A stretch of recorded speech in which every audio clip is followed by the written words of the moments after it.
Personal টিচারের main কাজ কি? তার মেইন কাজটা হচ্ছে তোমার পড়াটাকে প্রতিদিন কন্টিনিউ করে রাখা। তোমার পড়াটা যেন প্রতিদিন হয় সেটা সে এনশিওর করবে।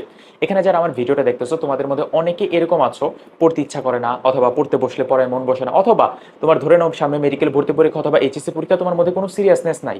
সেক্ষেত্রে একজন পার্সোনাল টিচার সে তোমাকে বেস্ট একটা হেল্প করতে পারবে। তোমার এখানে যদি ফাইন্যান্সিয়াল কোনো প্রবলেম না থাকে, একজন পার্সোনাল টিচার তোমার জন্য একটা বেস্ট আইডিয়া হতে পারে। তোমার দরকার নেই, তুমি নিজেই পড়তে পারো। আমি তোমাকে তখন বলি নাই, আমার ইউটিউবের চ্যানেলে অনেক ক্লাস আছে, তুমি ক্লাসগুলো দেখতে পারো। আমি ফ্রিতেই সব ক্লাস দিয়ে দিছি, ফ্রিতেই আমাদের সব সব টপিক আছে বা ফ্রিতেই সব কিছু আছে। তুমি আমাকে যে কোনো টাইমে নিজেই কল দিতে পারো, হোয়াটসঅ্যাপ করতে পারো। এই ধরনের একটা সার্ভিস আমরা ম্যাট পারফরমেন্স থেকে দিই, পার্সোনাল টিচারগুলো দিই। স্পেশালি আমার যারা ফ্রেন্ড অথবা আমার যারা জুনিয়র আছে, আমাদের ঢাকার মধ্যে যে ঢাকার সলিমুল্লাহ মেডিকেল, সোহরাওয়ার্দী মেডিকেল এবং তোমার যে ময়মনসিংহ মেডিকেল এবং চট্টগ্রাম মেডিকেলে আমার যারা ফ্রেন্ড অথবা জুনিয়র আছে, আমি তাদেরকে পার্সোনালি যে অফলাইন টিউশনগুলো দিই। তোমরা আমাদের ফেসবুক পেজে মেসেজ দাও এবং অথবা আমার হোয়াটসঅ্যাপে মেসেজ দাও, আমি তাদেরকে ফরওয়ার্ড করে দিই। লাভটা হয় যে আমি যাদের চিনি বা যাদের আমি বুঝি যে তারা খুব